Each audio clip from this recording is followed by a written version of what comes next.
Today we have Don and Marion Hall, longtime St. Joan of Arc parishioners, with us to talk about their journey. My question, Don, is first of all, how did you come to be a part of the St. Joan of Arc family? Hello everyone, my name is Don Hall and I'm with my wife Marion. And we've been members of St. Joan of Arc over 50 years. And how I got started is kind of interesting, I think. We lived west of the freeway over by Fuller Park, and geographically we belonged in Visitation Parish over 50 years ago. Well, the pastor at Visitation wasn't very inspiring. He was an older man and kind of tired out, and so then we went to Annunciation for a while, and we found some good masses we liked there. And then I went to Incarnation, and I thought, whoa, there was a young person there, and I thought, he is really a good priest. I came back a few weeks later and he was gone. He left the priesthood, which was happening in the 1960s. And of course, during that time there was much tumult, much like today. People objecting to the war in Vietnam, objecting to racism, objecting to all kinds of almost revolutionary talk, which is similar, I think, to today. So one day I heard about a parish across the freeway, a little neighborhood parish, St. Joan of Arc. Nobody had no particular reputation except it took care of the people over there. I went to Mass. By the way, we went to separate Masses because we had young children at home, so Marion and I would take turns.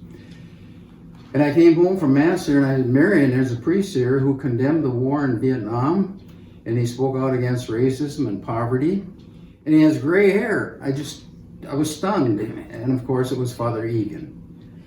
And that was probably 1967, so we've been going there ever since. That would make it over 50 years, certainly. That's the story of how we showed up at St. Joan of Arc.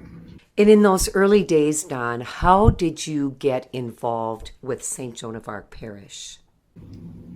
Marion, you probably have some insight. Well, yeah, we began to be there all the time, and and we even tried to be part of the parish and doing various volunteer work here and there, even at one point trying to teach the teenagers religion, but we were kind of confused about what to teach.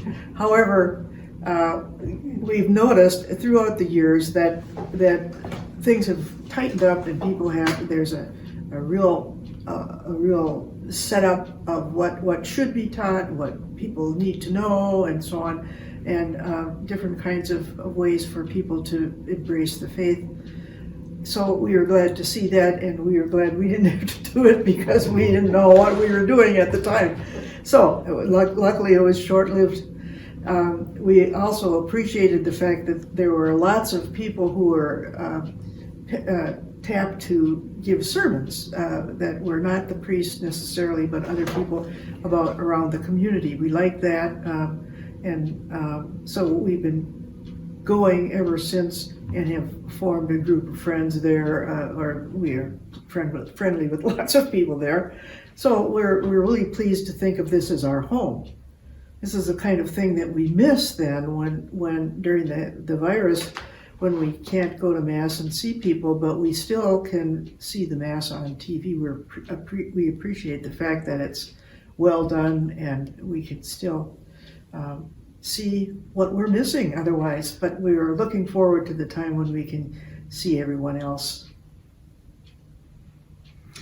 Thanks, Marion. What were the liturgies like in those early days? By the way, I recall Mass was in the church then, not in the gym. That happened a couple of years later after we started coming. And then Father Egan started, as Marion said, bringing in outside speakers. And one speaker I recall didn't fit very well with the doctrine of the church, and so Father Egan was not allowed to have him speak. So he got another speaker who was a futurist, I think. And Marion and I heard him speak. He had less to do with the religion, but by far, than the speaker who was forbidden.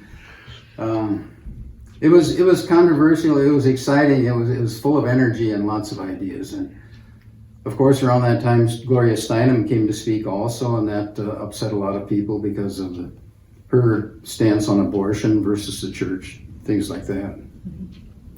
Along the way, we noticed that there have been various pastors, and each one of them have brought something new to the parish. At one point, there was one of the pastors brought lots of programs for teenagers that hadn't been where that hadn't been done before, and another one Father Kennedy, that was Father I Kennedy? think it probably was Yeah. he, and each one of them has brought different aspects to the worship there, and positive for sure.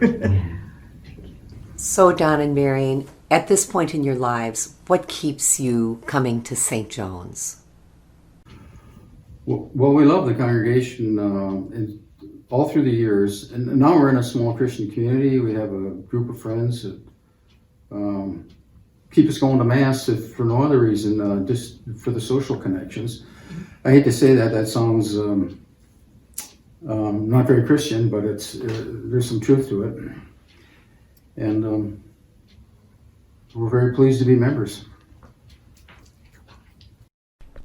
Thank you so much, Don and Marion, for sharing your story along the journey. Goodbye. See you again.